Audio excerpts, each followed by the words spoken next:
You didn't mention a video because there was never a video-inspired protest in Benghazi. There was in Cairo, but not in Benghazi. Victoria Nuland, your spokesperson at the State Department, hours after the attack said this: Benghazi has been attacked by militants. In Cairo, police have removed demonstrators. Benghazi, you got weapons and explosions. Cairo, you got spray paint and rocks. 1 hour before the attack in Benghazi, Chris Stevens walks the diplomat to the front gate. The ambassador didn't report a demonstration. He didn't report it because it never happened. An eyewitness in the command center that night on the ground said no protest, no demonstration. 2 intelligence reports that day. No protest, no demonstration. The attack starts at 3:42 Eastern Time, ends at approximately 11:40 p.m. that night. At 4:06, an ops alert goes out across the State Department. It says this: mission under attack, armed men, shots fired, explosions heard. No mention of a video, no mention of a protest, no mention of a demonstration. But the best evidence is Greg Hicks, the #2 guy in Libya, the guy who worked side by side with Ambassador Stevens. He was asked if there had been a protest, would the ambassador have reported it? Mr. Hicks' response: absolutely. For there to have been a demonstration on Chris Stevens' front door and him not to have reported it is unbelievable, Mr. Hicks said. He said, secondly, if it had been reported, he would have been out the back door within minutes, and there was a back gate. Everything points to a terrorist attack. We just heard from Mr. Pompeo about the long history of terrorist incidents, terrorist violence in the country, and yet 5 days later, Susan Rice goes on 5 TV shows, and she says this: Benghazi was a spontaneous reaction as a consequence of a video. A statement we all know is false. But don't take my word for it. Here's what others have said. Rice was off the reservation on 5 networks, White House worried about the politics. Republicans didn't make those statements. They were made by the people who work for you in the Near Eastern Affairs Bureau, the actual experts on Libya in the State Department. So, if there's no evidence for a video-inspired protest, then where'd the false narrative start? Started with you, Madam Secretary. At 10:08, on the night of the attack, you released this statement: some have sought to justify the vicious behavior as a response to inflammatory material posted on the internet. At 10:08, with no evidence, at 10:08, before the attack is over, at 10:08, when Tyrone Woods and Glenn Doherty are still on the roof of the annex fighting for their lives, the official statement of the State Department blames a video. Why? During the day on September 11th, as you did mention, Congressman, there was a very large protest against our embassy in Cairo. Protesters breached the walls. They tore down the American flag. And it was of grave concern to us because the inflammatory video had been shown on Egyptian television, which has a broader reach than just inside Egypt. And if you look at what I said, I referred to the video that night in a very specific way. I said, some have sought to justify the attack because of the video. I used those words deliberately, not to ascribe a motive to every attacker, but as a warning to those across the region that there was no justification for further attacks. And in fact, during the course of that week, we had many attacks that were all about the video. We had people breaching the walls of our embassies in Tunis and Khartoum. We had people, thankfully not Americans, dying at protests, but that's what was going on, Congressman. Secretary Clinton, I appreciate most of those attacks were after the attack on the facility in Benghazi. You mentioned Cairo. It was interesting what else Ms. Nuland said that day. She said, if pressed by the press, if there's a connection between Cairo and Benghazi, she said this: there's no connection between the two. So here's what troubles me. Your experts knew the truth. Your spokesperson knew the truth. Greg Hicks knew the truth. But what troubles me more is I think you knew the truth. I want to show you a few things here. You're looking at an email you sent to your family. Here's what you said. At 11 o'clock that night, approximately 1 hour after you told the American people it was a video, you say to your family, 2 officers were killed today in Benghazi by an al-Qaeda-like group.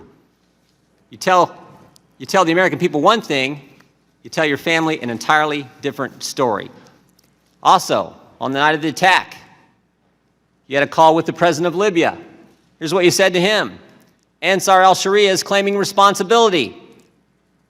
It's interesting, Mr. Katala, one of the guys arrested and charged, actually belonged to that group. And finally, and most significantly, the next day, within 24 hours, you had a conversation with the Egyptian prime minister. You told him this: we know the attack in Libya had nothing to do with the film. It was a planned attack, not a protest. Let me read that one more time. We know, not we think, not it might be, we know the attack in Libya had nothing to do with the film. It was a planned attack, not a protest. State Department experts knew the truth. You knew the truth, but that's not what the American people got. And again, the American people want to know why. Why didn't you tell the American people exactly what you told the Egyptian prime minister? Well, I think if you look at the statement that I made, I clearly said that it was an attack, and I also said that there were some who tried to justify it on the basis of the video, Congressman. And I think but real quick, calling it an attack is like saying the sky's blue. Of course, it was an attack. Well, we want to know the truth. The statement you sent out was a statement on Benghazi, and you say vicious behavior as a response to inflammatory material on the internet. If that's not pointing as the motive of being a video, I don't know what is. And that's certainly how the American people saw it. Well, Congressman, there was a lot of conflicting information that we were trying to make sense of. The situation was very fluid. It was fast moving. There was also a claim of responsibility by Ansar al-Sharia. And when I talked to the Egyptian prime minister, I said that this was a claim of responsibility by Ansar al-Sharia, by a group that was affiliated, or at least wanted to be affiliated, with al-Qaeda. Sometime after that, the next day, early the next morning after that, on the 12th or 13th, they retracted their claim of responsibility. Madam Secretary? And I think if you look at what all of us were trying to do, and we were in a position, Congressman, of trying to make sense of a lot of incoming information and watch the way the intelligence community tried to make sense of it. Madam Secretary. So all I can say is nobody... There was not conflicting information the day of the attack because your press secretary said, if pressed, there's no connection between Cairo and Benghazi. It was clear. You're the ones who muddied it up, not the information. Well, there's no connection. Here's what I think's going on. Here's what I think's going on. Let me show you one more slide. Again, this is from Victoria Nuland, your press person. She says to Jake Sullivan and Philippe Reines, subject line reads this: Romney's statement on Libya. Email says this is what Ben was talking about. I assume Ben is the now somewhat famous Ben Rhodes, author of the Talking Points memo. This email is at 10:35, 27 minutes after your 10:08 statement. 27 minutes after you've told everyone it's a video, while Americans are still fighting because the attack's still going on, your top people are talking politics. Seems to me that night you had 3 options, Secretary. You could tell the truth, like you did with your family, like you did with the Libyan president, like you did with the Egyptian prime minister. Tell them it was a terrorist attack.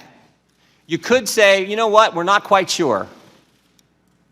Don't really know for sure. I don't think the evidence is there. I think it's all in the first one, but you could have done that. But you picked a third option. You picked the video narrative. You picked the one with no evidence, and you did it because Libya was supposed to be, as Mr. Roskin pointed out, this great success story for the Obama White House and the Clinton State Department. And a key campaign theme that year was GM's alive, bin Laden's dead, al-Qaeda's on the run. And now you have a terrorist attack. And it's a terrorist attack in Libya. And it's just 56 days before an election. You can live with a protest about a video. That won't hurt you. But a terrorist attack will. So you can't be square with the American people. You tell your family it's a terrorist attack. but not the American people. You can tell the president of Libya it's a terrorist attack, but not the American people. And you can tell the Egyptian prime minister it's a terrorist attack, but you can't tell your own people the truth. Madam Secretary, Americans can live with the fact that good people sometimes give their lives for this country. They don't like it. They mourn for those families, they pray for those families, but they can live with it. But what they can't take, what they can't live with, is when their government's not square with them. Mr. Chairman, I yield back. Madam Secretary, you're welcome to answer the question if you would like to. Well, I wrote a whole chapter about this in my book, Hard Choices. I'd be glad to send it to you, Congressman, because I think the insinuations that you are making do a grave disservice to the hard work that people in the State Department, the intelligence community, the Defense Department, the White House did during the course of some very confusing and difficult days. There is no doubt in my mind that we did the best we could with the information that we had at the time. And if you actually go back and read what I said that night, I was very careful in saying that some have sought to justify. In fact, the man that has been arrested as one of the ringleaders of what happened in Benghazi, Ahmed Abu Khattala, is reported to have said it was the video that motivated him. None of us can speak to the individual motivations of those terrorists who overran our compound and who attacked our CIA annex. There were probably a number of different motivations. I think the intelligence community, which took the lead on trying to sort this out, as they should have, went through a series of interpretations and analysis. And we were all guided by that. We were not making up the intelligence. We were trying to get it, make sense of it, and then to share it. When I was speaking to the Egyptian prime minister, or in the other two examples you showed, we had been told by Ansar al-Sharia that they took credit for it.